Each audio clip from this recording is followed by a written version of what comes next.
Joining us now is the President and CEO of the Federal Reserve Bank of Chicago, Charles Evans. Good morning to you. Morning, Margaret. It looks like talks have completely stalled on Capitol Hill. There is no emergency aid package on its way to the American people. What is the impact of this failure on the economy? Well, I think that's a very important and unfortunate development. I would say that fiscal policy has been unbelievably important in supporting the economy during the downturn that we've been experiencing. The economy closed down in March and April, and fiscal policy swung into action very quickly with the CARES Act, and that's helped ensure that people could stay at home, be safe, pay their rent, increase food security, all kinds of things for vulnerable populations. And now that continues to be important because we've not got control over the virus spread. I think that public confidence is really important, and another support package is really incredibly important. Yeah, you said it's not the job of central bankers like yourself. It's up to fiscal policy, the lawmakers. So even with what the president has announced and the questions around the legality and practicality of it, does this basically mean we should just assume there are going to be significant cutbacks in the middle of a recession? And what does that mean for increases in job losses? You know, as you look at the economic outlook, there are some negative scenarios, and the ones that are, most pessimistic involve not supporting state and local governments. I think you heard the Connecticut governor say that if he has to put 25% support against the president's executive order support for unemployment insurance, then that's going to cut back on other things. States have to balance their budgets. They are experiencing reduced tax revenues, and so there will be employment reductions. State and local governments account for about 10% of employment in the United States, and so that's really another leg down, I think.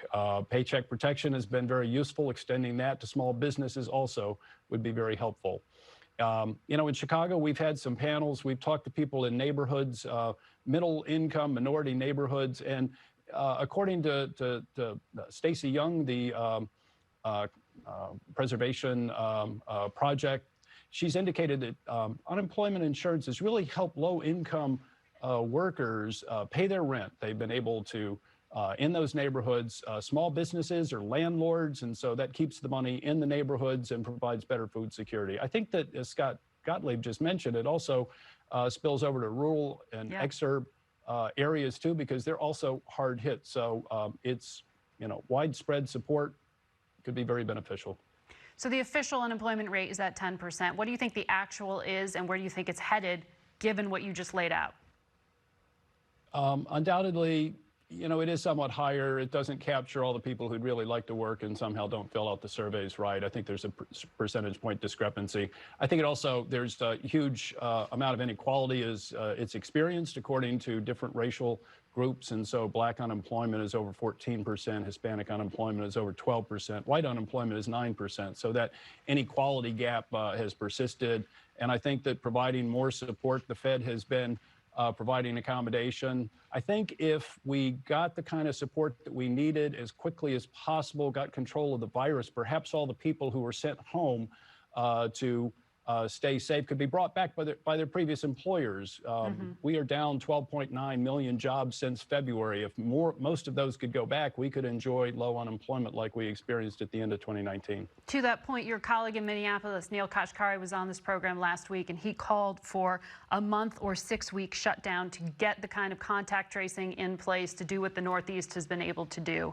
Do you agree that is what is needed? I think a very strong program like that would have the opportunity to get on top of the virus, but it would come at quite a lot of hardship for small businesses. It would require tremendous fiscal support. If the national U.S. government were willing to do that, I think we could knock down the virus spread the way that Scott Gottlieb and others have said is so essential. What we need is public confidence so that people feel good about going back to work. They feel safe. They can go out to retail establishments and enjoy leisure and hospitality and activities, put more people back to work. So while that could work, I'm not optimistic that that would be actually adopted. So I think that resources for testing, tracing, isolating people, trying to get control of the virus so that we can get it down and then go back to enjoy the type of activities that in Germany they're experiencing and in Asia. Yeah. Thank you very much, Mr. Evans, for laying out for us what you're seeing out there.